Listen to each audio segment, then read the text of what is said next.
must be sure that you are a high potential entrepreneur who is dedicated to improve and grow his business. And to specialize in this, in needs this market, and hopefully be best in that.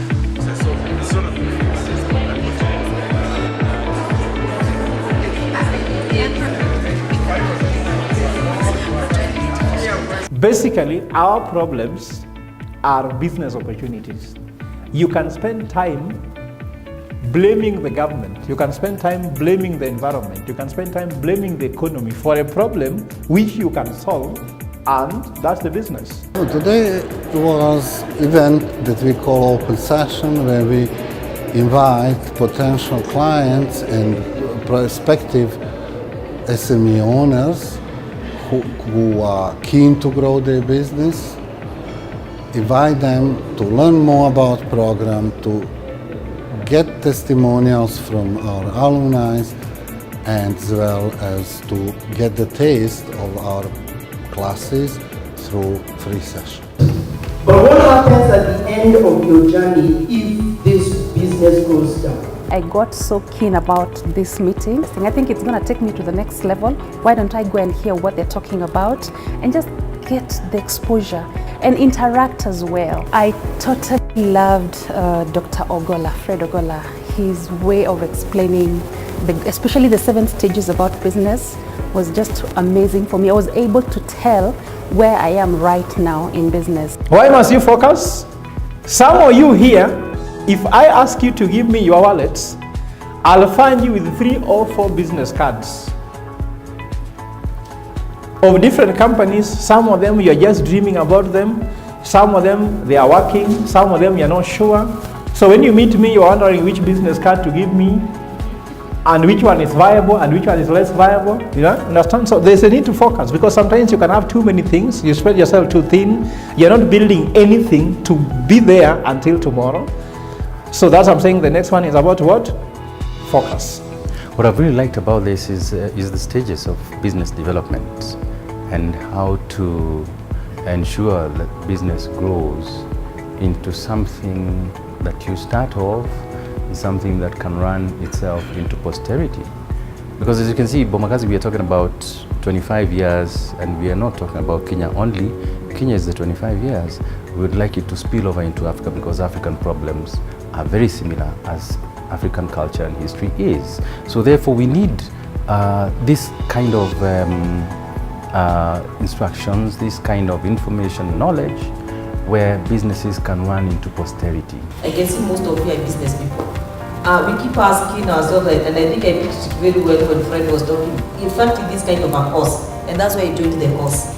It's because we are supposed to get a secret code for your business.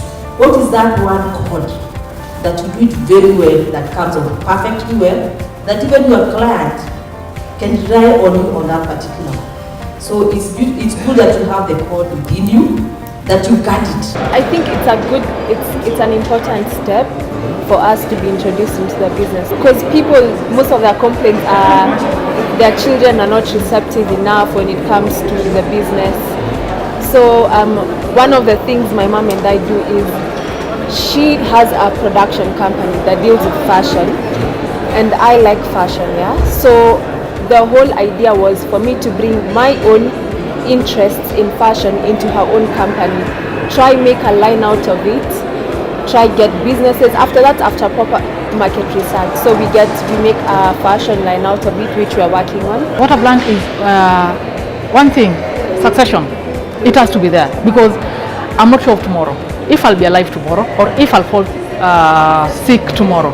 Yeah, so it has challenged me. It has in fact triggered my thinking that I don't know of tomorrow, so I have to work knowing that my business has to outlive tomorrow.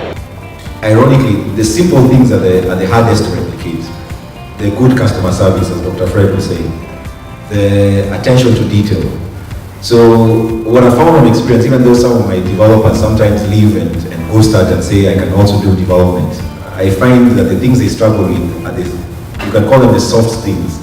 Yes, they can code, yes, they can develop, technically they're very sound, but customer service is lacking, project management is lacking, appreciation of certain things are lacking. So for me, I think that's what I've found, and we try and focus on those soft things that are very hard to replicate. They should be easy to replicate, but they're actually very difficult. And one of the things I found by coming to ISBI is that it started teaching me more and more the softer things that you can do that are difficult for someone walking away from a business. It has been an interesting program. Number one, looking at the whole course, it took the shortest time possible, yet I was able to learn so many things. I was able to learn different aspects of business, from marketing, finance, strategy, and planning, and decision making, negotiation factors, and all that. So, and I've been able to apply some of those skills in my business, especially on finances and dealing with employees. What I'm leaving from here is structure, systems, and processes. And that's not with me now, but I'm excited that I can put structure, systems, and processes in my business. They see money. What do?